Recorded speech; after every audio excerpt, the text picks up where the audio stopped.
Halo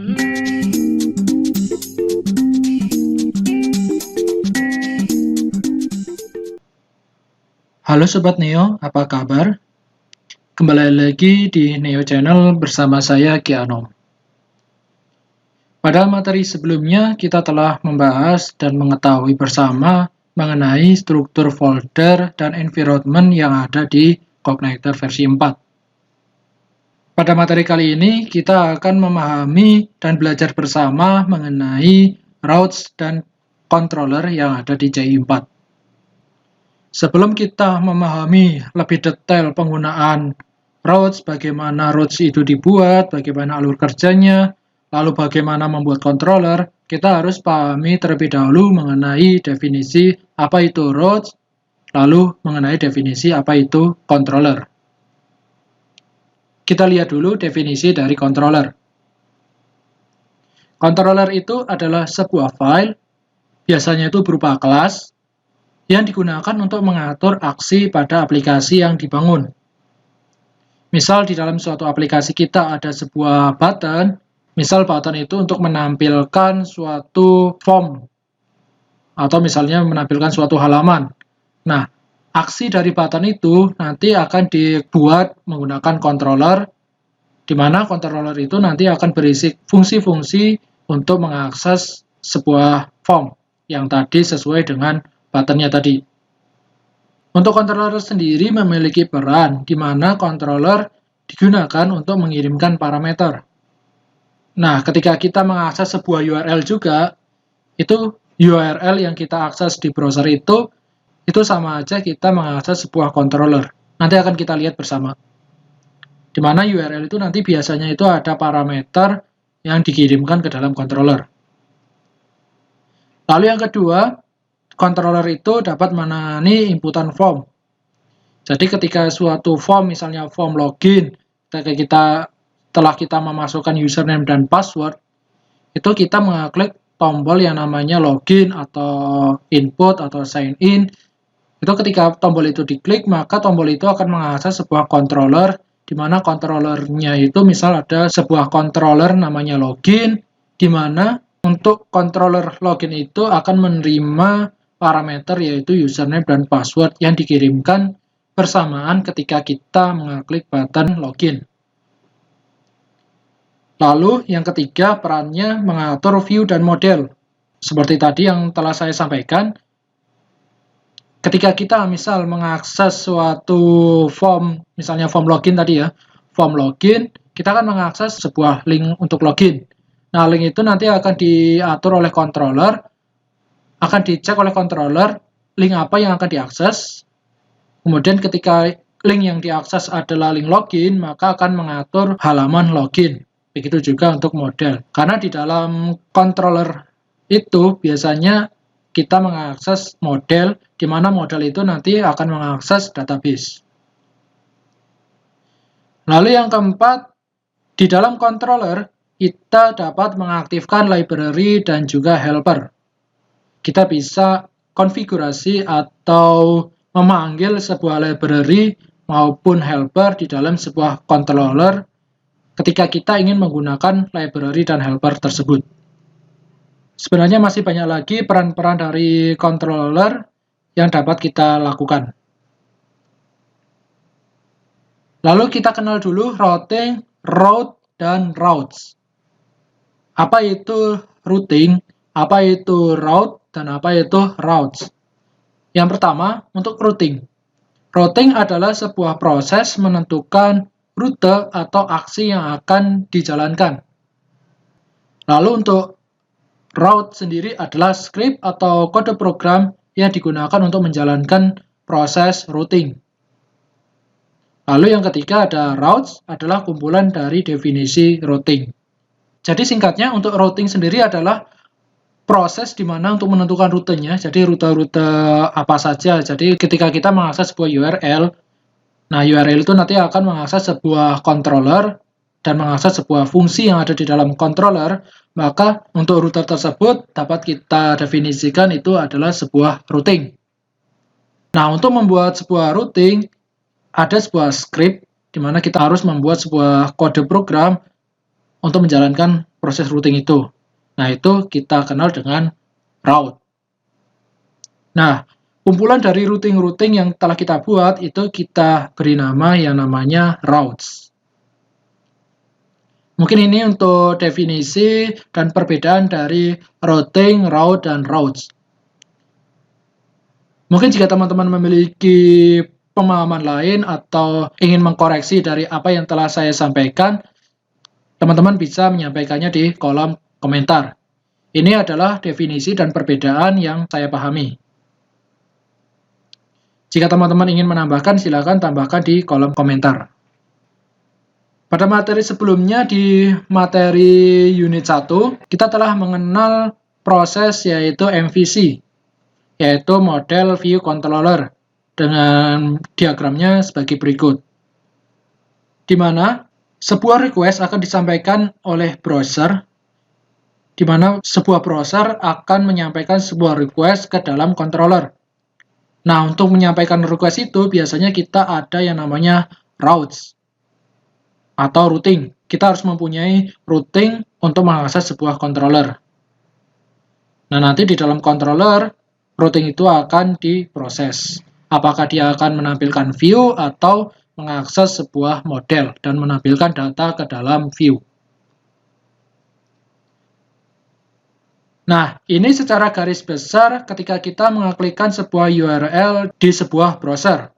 Yang pertama, ada beberapa segmen. Untuk segmen pertama, kita bisa menyebutnya adalah segmen 0 atau base URL.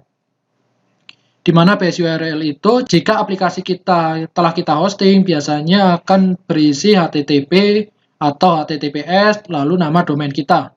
Jika di lokal, biasanya untuk base URL-nya adalah localhost atau seperti yang telah kita pelajari kemarin adalah localhost 8080. Lalu setelah localhost itu ada segmen berikutnya yaitu class. Nah, class tersebut adalah segmen yang pertama. Class itu nama lainnya mungkin yang kita kenal adalah controller. Jadi setelah kita mengakses sebuah base URL, biasanya itu yang kita akses adalah controller. Lalu segmen kedua yaitu ada fungsi. Fungsi-fungsi yang ada di dalam controller ini. Setelah fungsi, biasanya ada yang namanya parameter. Biasanya itu parameter itu bisa satu atau lebih dari satu. Jika satu berarti dia ada di segmen 3. Jika ada lebih dari satu mungkin bisa masuk ke dalam segmen 4, 5, dan seterusnya. Ini secara garis besar, secara umum, ketika kita mengakses sebuah URL aplikasi yang kita buat menggunakan framework Cognitor, baik itu Cognitor versi 3 maupun versi 4. Jadi ketika kita mengakses sebuah URL, berarti untuk struktur URL-nya seperti itu. Sekarang kita langsung mencoba memahami route dan controller yang ada di Cognitor versi 3. Sebelumnya, kita telah memiliki project yaitu toko buku. Kita dapat masuk ke dalam toko buku ini, lalu kita buka toko buku ini menggunakan VS Code. Di sini kita ketikkan saja code titik. Pastikan untuk Git base ini telah diarahkan ke direktori penyimpanan aplikasi kita. Kita masuk ke dalam toko buku, di mana toko buku itu terletak di dalam htdoc dan di dalam crossem. Kita ketikkan saja kode spasi code spasi titik, lalu kita enter, maka aplikasi toko buku kita akan dibuka ke dalam VS Code. Untuk memahami routes, kita bisa melihat dari dokumentasi Cognitor. Kita masuk ke cognitor.com, kita lihat dokumentasinya, kita masuk ke Learn More. Lalu di sini kita pilih yang Controllers and Routing. Kita akan memahami terlebih dahulu mengenai routing. Kita pilih yang URL routing. Nah, di sini di routing ada beberapa pedoman.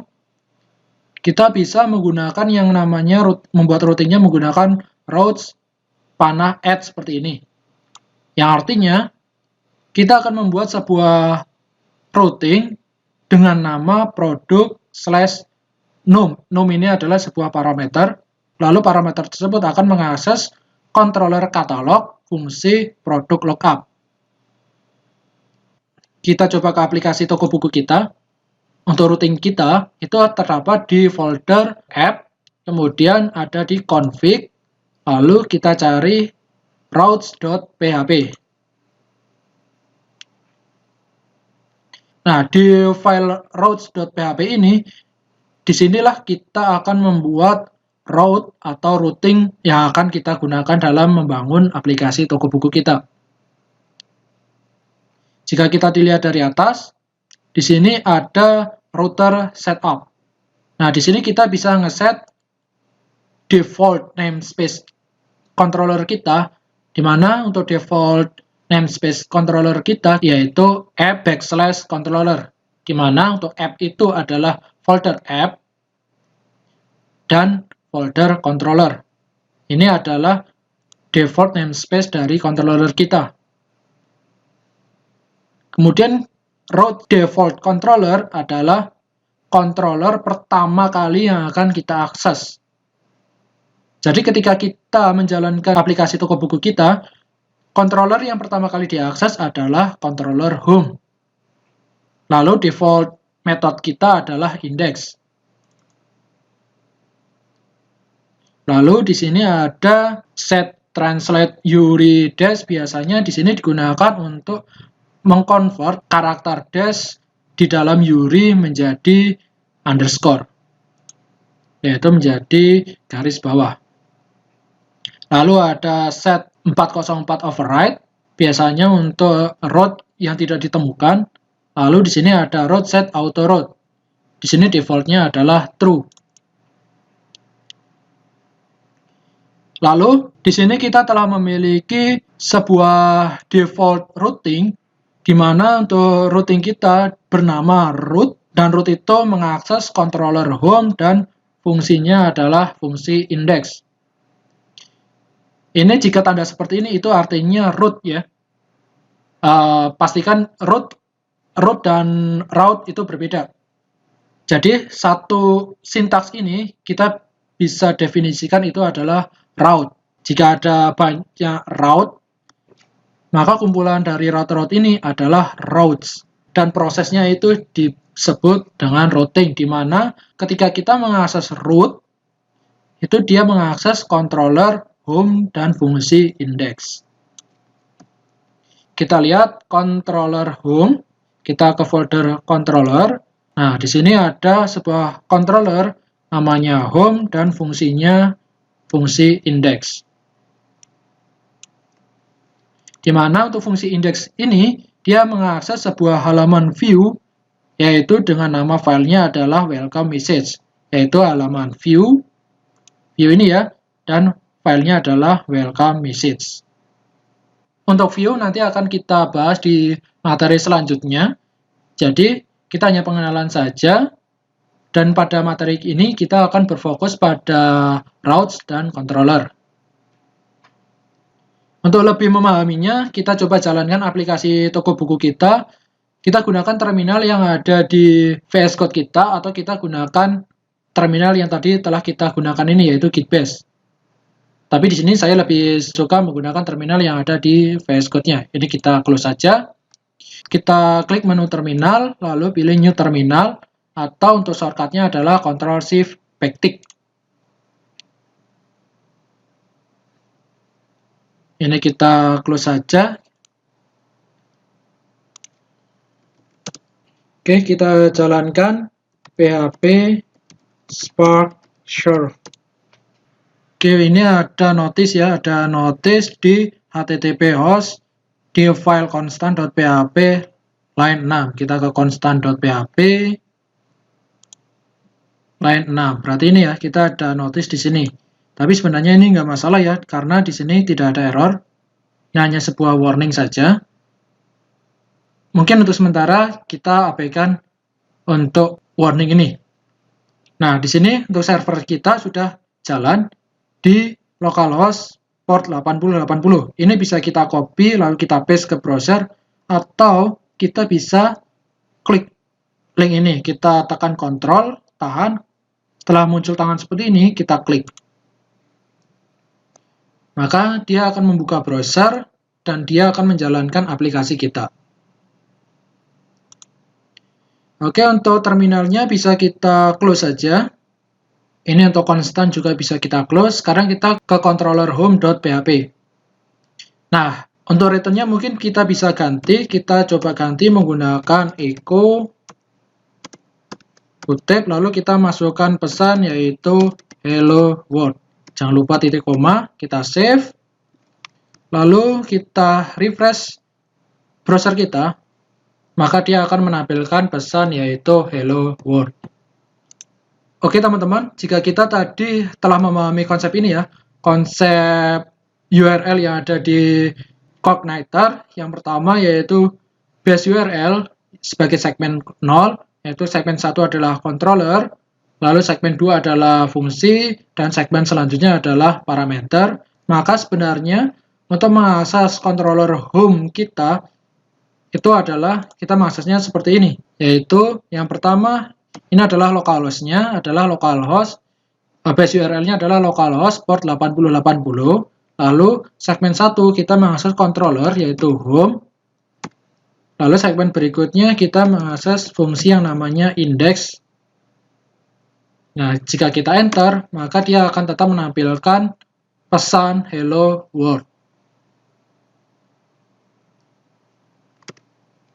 Nah, di sini dia tidak ada segmennya ya, karena di fungsi indeksnya dia tidak ada parameter yang perlu dikirimkan. Mungkin kita buat fungsi baru, yaitu public, misal namanya adalah coba. Kita buat fungsi yang namanya coba, lalu kita tampilkan pesan, ini adalah halaman coba. Jangan lupa titik koma, kita save.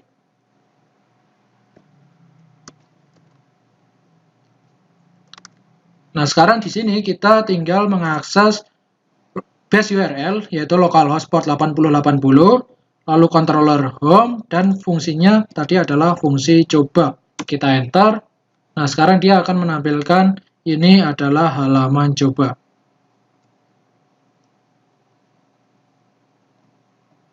Nah, jika ada parameternya bagaimana?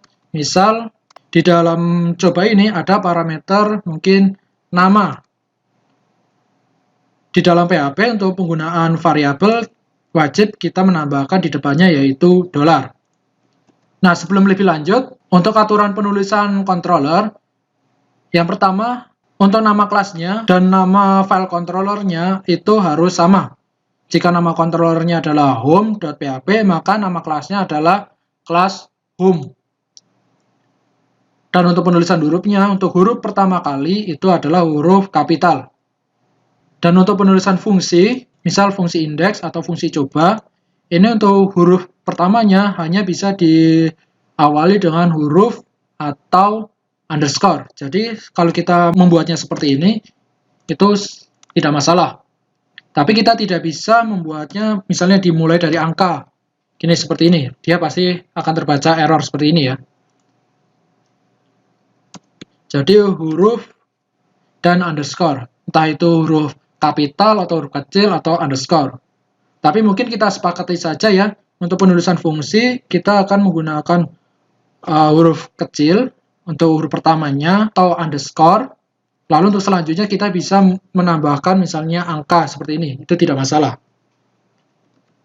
Dan untuk penulisan variabel, ini namanya variabel ya, di dalam PHP untuk penulisan variabel itu harus didahului dengan tanda $, lalu nama variabelnya. Kemudian kita kembali ke fungsi coba ini ya. Di sini mungkin pesannya kita ganti, nama saya adalah coba, seperti ini ya. Oh, ini error, tidak pakai kutip. Oke, seperti ini ya. Oh, ini error, ini kita tidak pakai $, ya, karena kita telah bungkus menggunakan kurung kurawal. Jadi kita ingin menampilkan pesan nama saya adalah coba.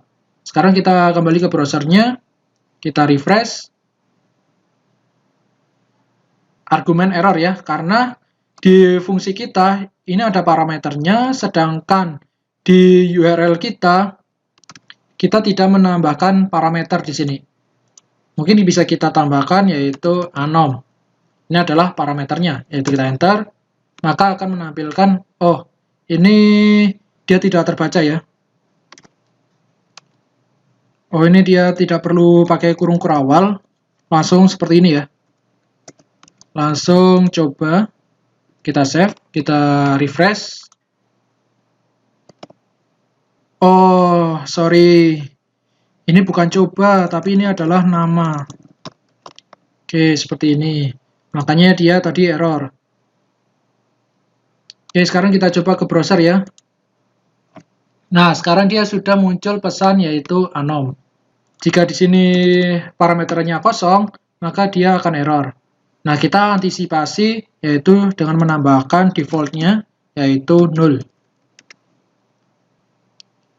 Oke, maka di sini defaultnya 0 ya. Kita tambahkan /anom, maka dia akan menampilkan nama anom. Jika lebih dari satu parameter bagaimana? Mungkin usia ya, misal usia 25. Nah, ini dia tidak tampil. Nah, kita tambahkan juga parameternya di sini. Parameternya di sini yaitu usia, defaultnya 0. Lalu kita tambahkan di sini juga, yaitu mungkin usia saya adalah usia tahun. Seperti ini ya.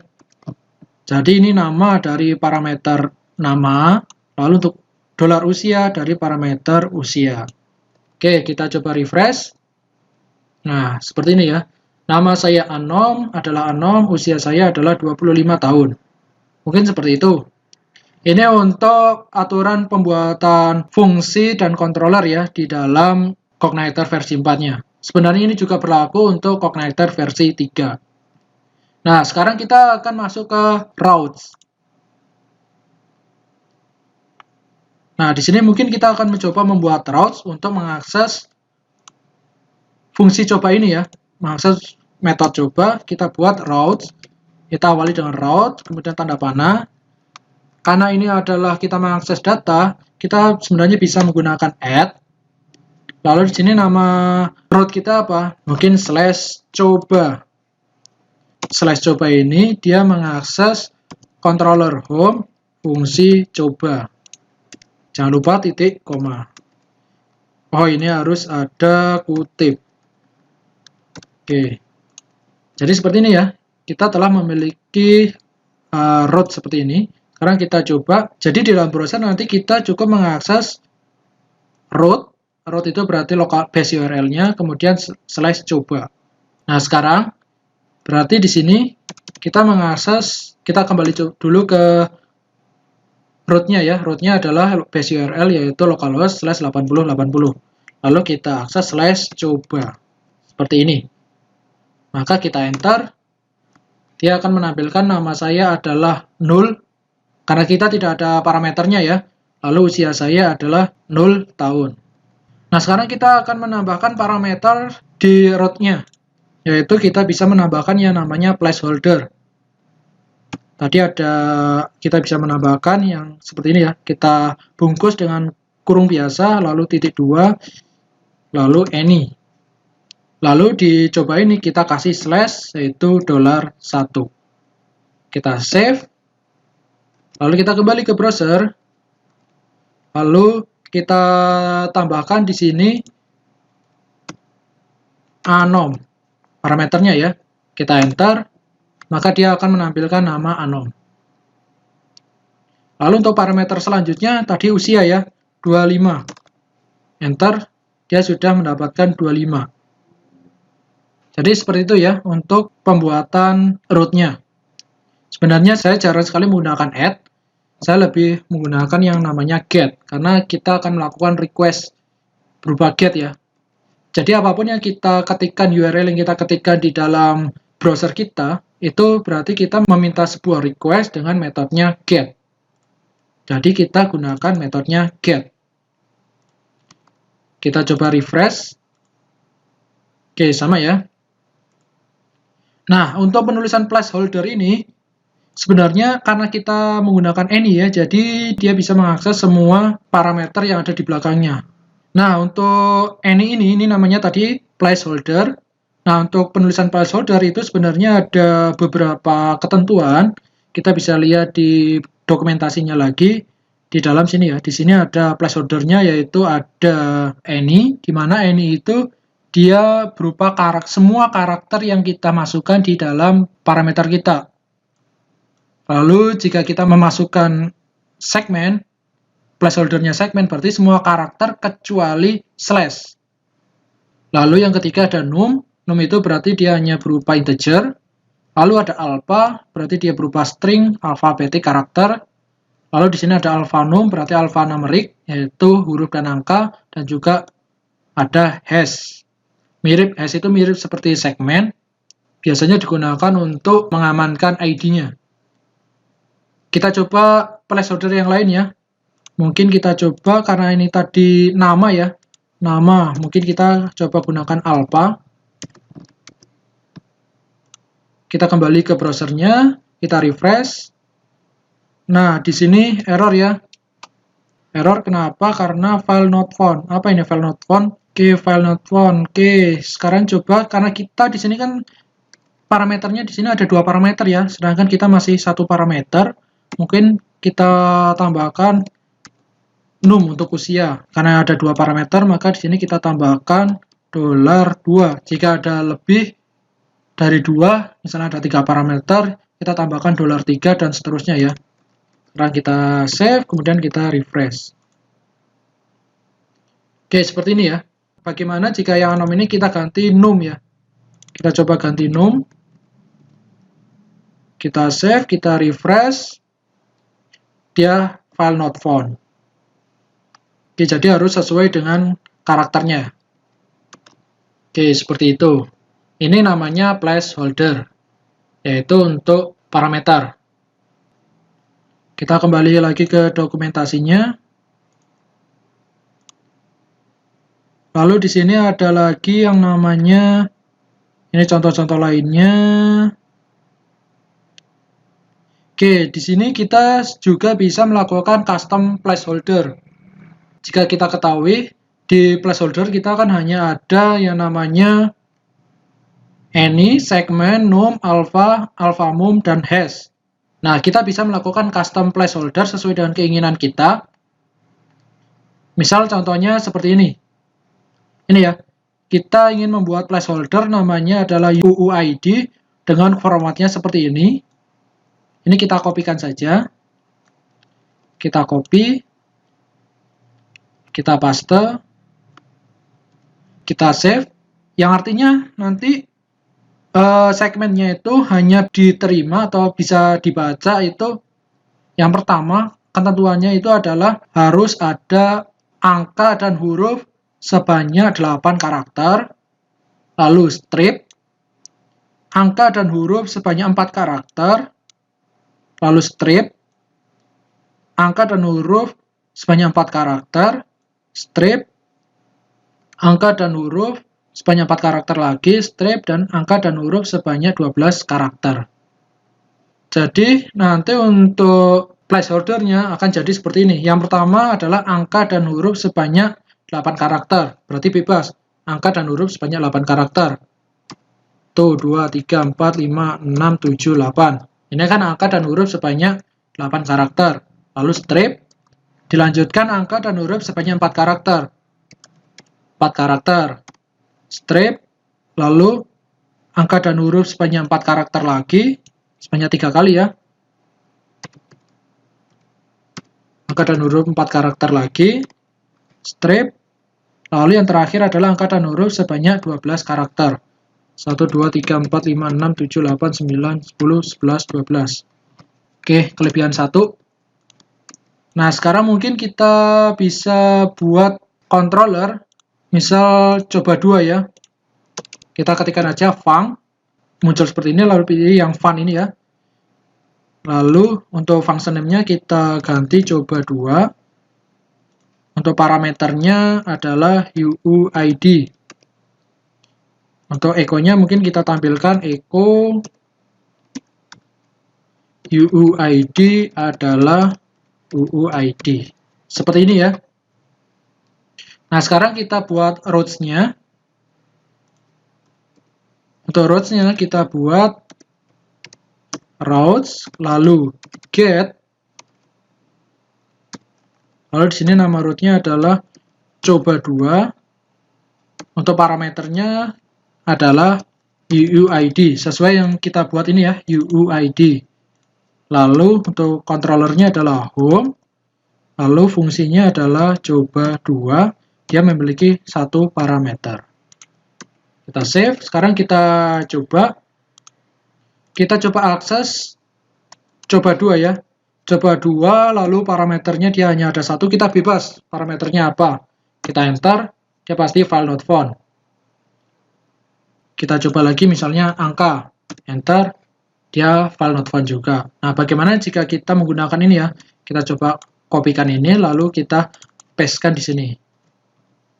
Kita enter. Oh, ini masih file not found.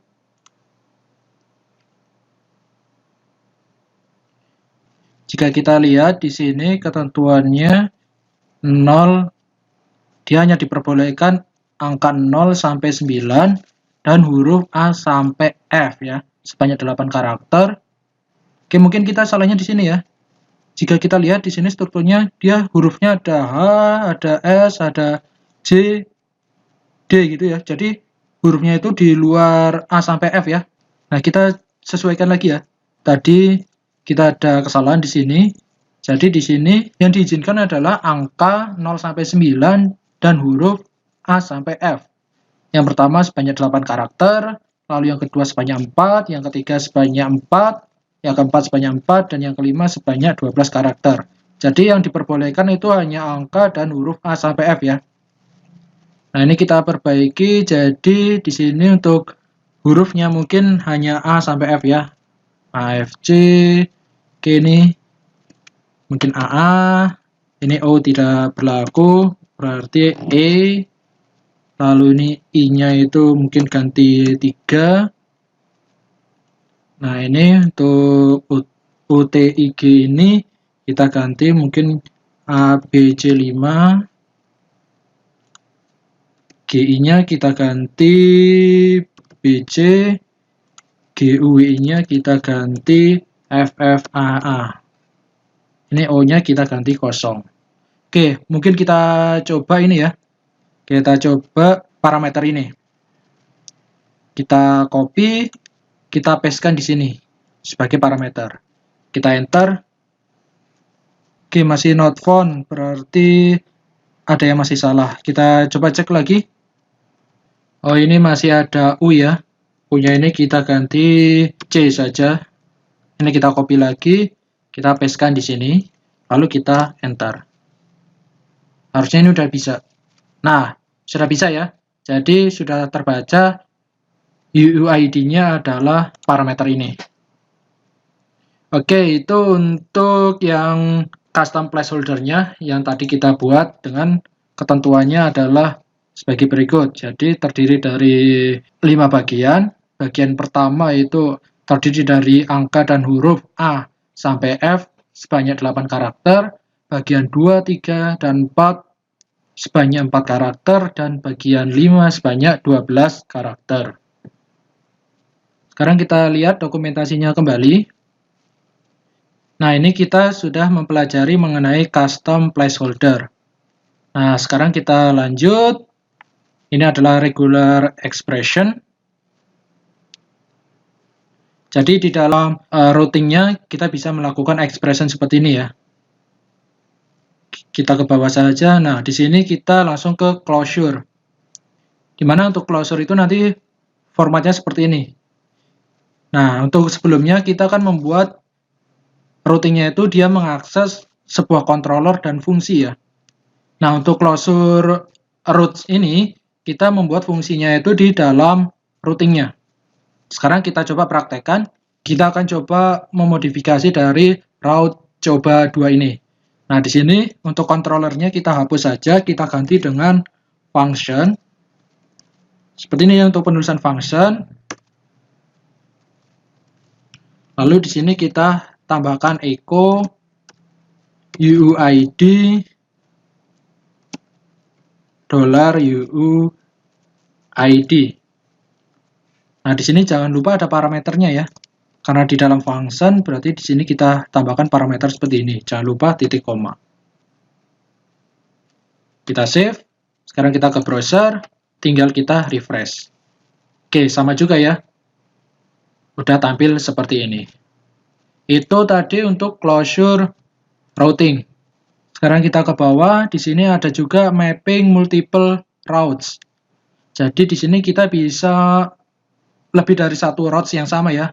Misal kita memiliki satu route, yaitu namanya produk, sama-sama produk, tapi dia mengakses fungsi yang berbeda.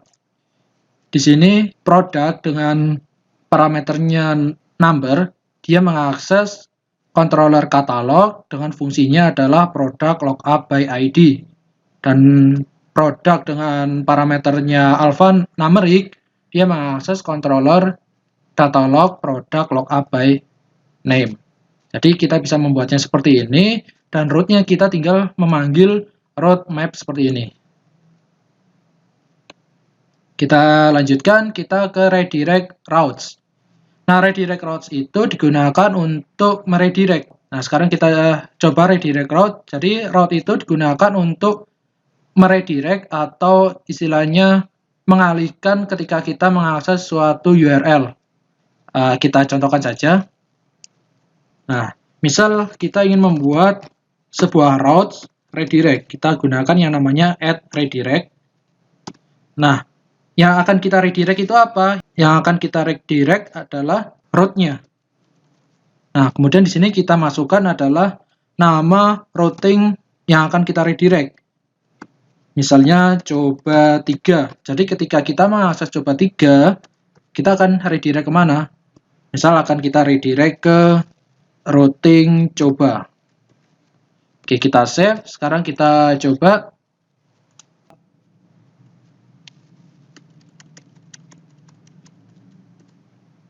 Ini kita klik coba 3, ketikkan coba 3, lalu kita enter.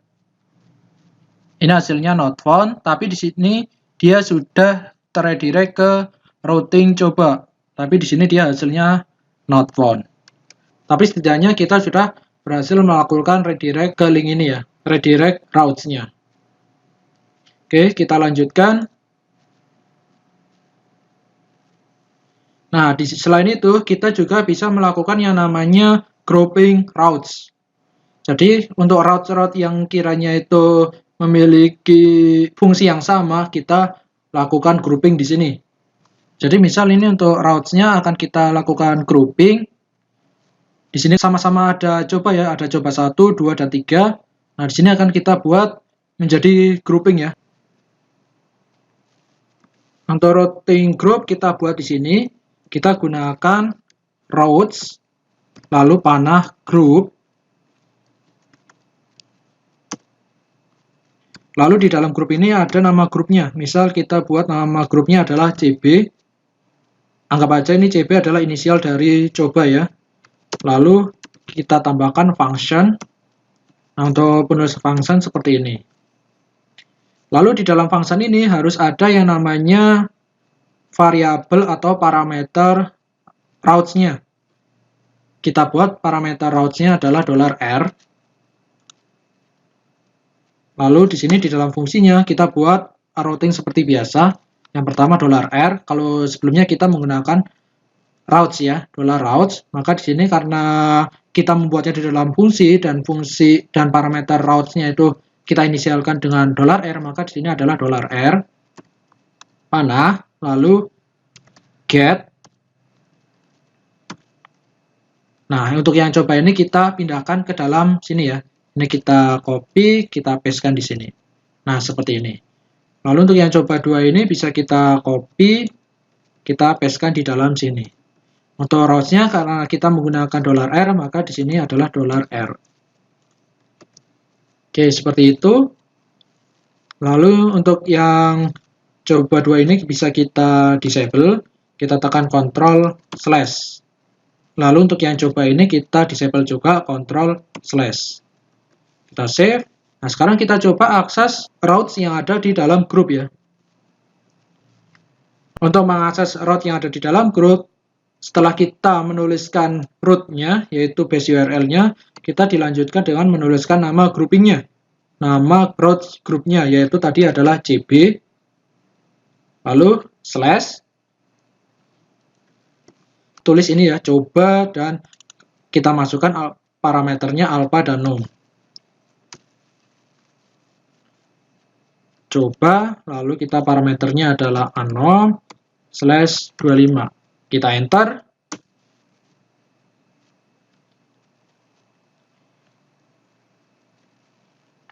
Oke, error. Ini error ya. Kita cek. Di sini untuk cobanya harusnya ini tidak usah pakai ini ya, pakai slash ya. Tidak usah pakai slash, ini kita hapus saja. Sekarang kita coba refresh. Nah, seperti ini ya. Jadi yang pertama kita akses dulu nama routing groupnya, yaitu CB. Lalu nama routes-nya. Nama routes-nya adalah coba. Lalu parameternya jika ada. Parameternya jika ada. Begitu juga untuk yang coba 2, sama ya. Ini juga kita akses coba 2. Coba 2, lalu parameternya adalah tadi UID-nya ya, ini ya. Kita kopikan, kita pastekan di sini, kita enter. Oke, sudah berhasil ya. Itu untuk routing group. Kita kembali lagi ke dokumentasi. Selain grouping routes, kita juga ada, kita ke bawah coba, masih ada lagi. Oke, di sini ada environment restriction, lalu reverse routing. Ini ada using name route, using HTTP verb in routes. Using HTTP verb itu yang perlu kita perhatikan ya. Di sini jika kita mengakses sebuah method get, yaitu ketika kita mengetikkan sebuah URL, itu biasanya kita menggunakan get. Ketika kita menyimpan sebuah data ke dalam database, kita gunakan post. Untuk mengupdate kita gunakan put, untuk menghapus kita gunakan delete. Nanti kita akan mencoba menggunakan ini ya ketika kita sudah mulai masuk ke materi mengenai manipulasi database, yaitu tentang CRUD.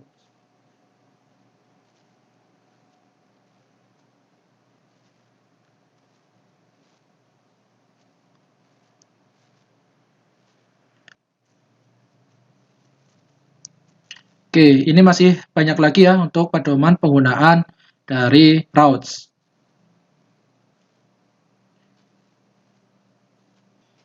Jika teman-teman perhatikan di sini untuk routingnya dia mengakses controller dan controllernya itu ada di dalam folder controller ya. Jadi kita bisa langsung mengakses home seperti ini. Nah, bagaimana jika controllernya itu berada di dalam folder lagi? Misal kita ke controller, biasanya kan kita ingin melakukan pemecahan yang boleh diakses oleh admin. Apa aja, lalu controller untuk user biasa itu apa aja. Biasanya kita masukkan controllernya itu ke dalam folder-folder. Misal kita buat aja folder yang namanya admin. Di dalam folder admin itu ada yang namanya controller admin.php seperti ini. Nah, untuk penulisan controller ini kita bisa kopikan saja dari home ini. Dari kelasnya ke atas kita kopikan. Lalu kita paste di sini, jangan lupa kurung kurawal tutupnya. Dan untuk nama kelasnya kita samakan dengan nama file controller ini ya, yaitu admin. Untuk extendnya kita ke base controller. Nah, di sini kita buat function, yaitu nama fungsinya adalah index. Kita tidak akan menggunakan parameter.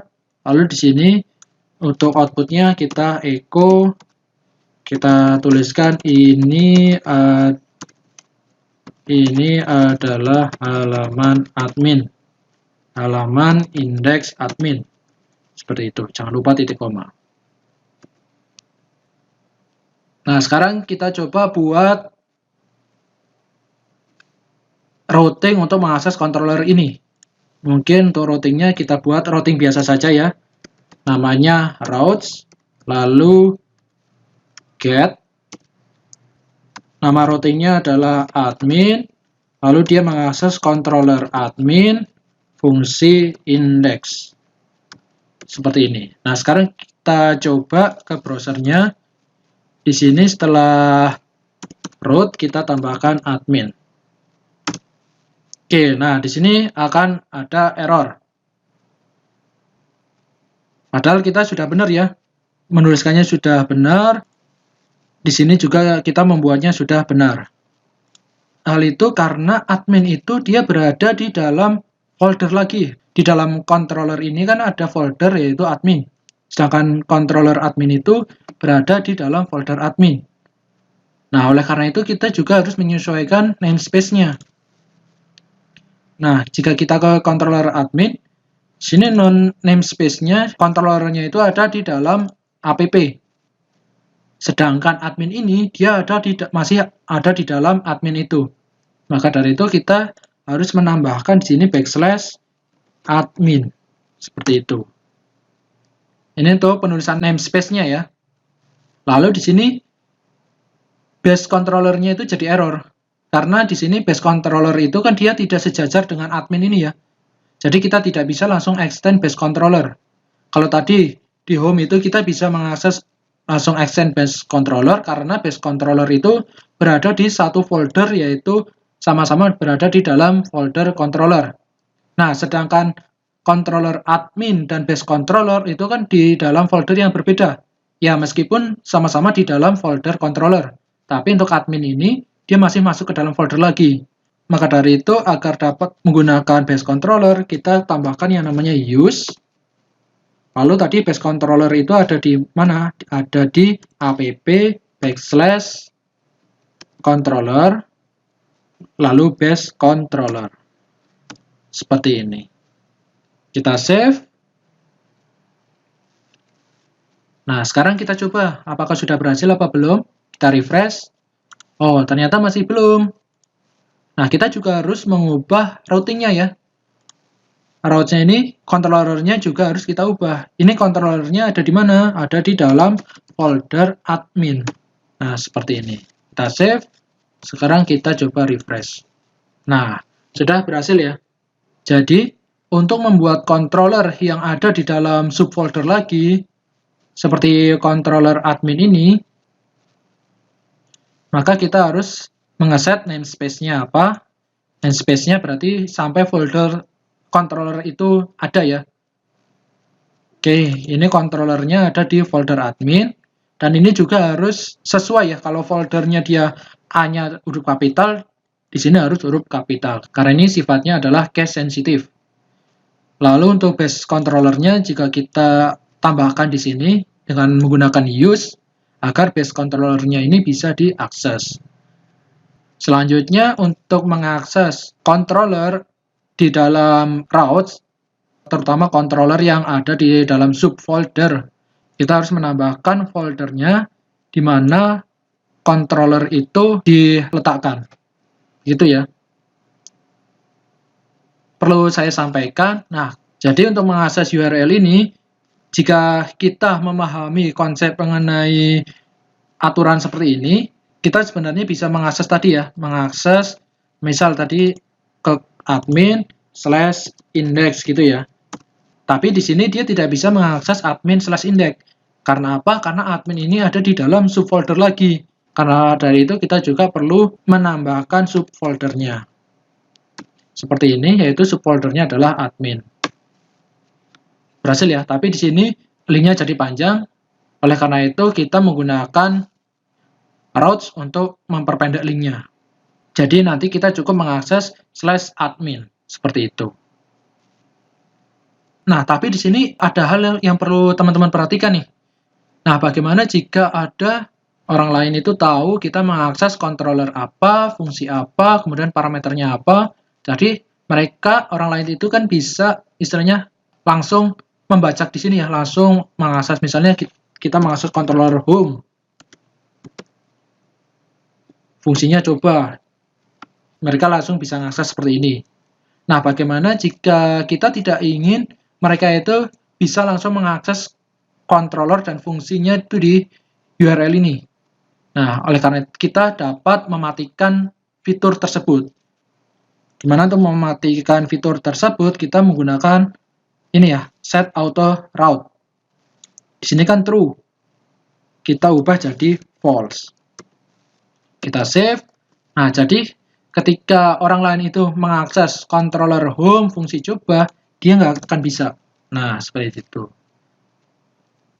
Ketika auto route-nya ini false, kita hanya bisa mengakses controller itu hanya menggunakan routes yang sudah kita setting di sini.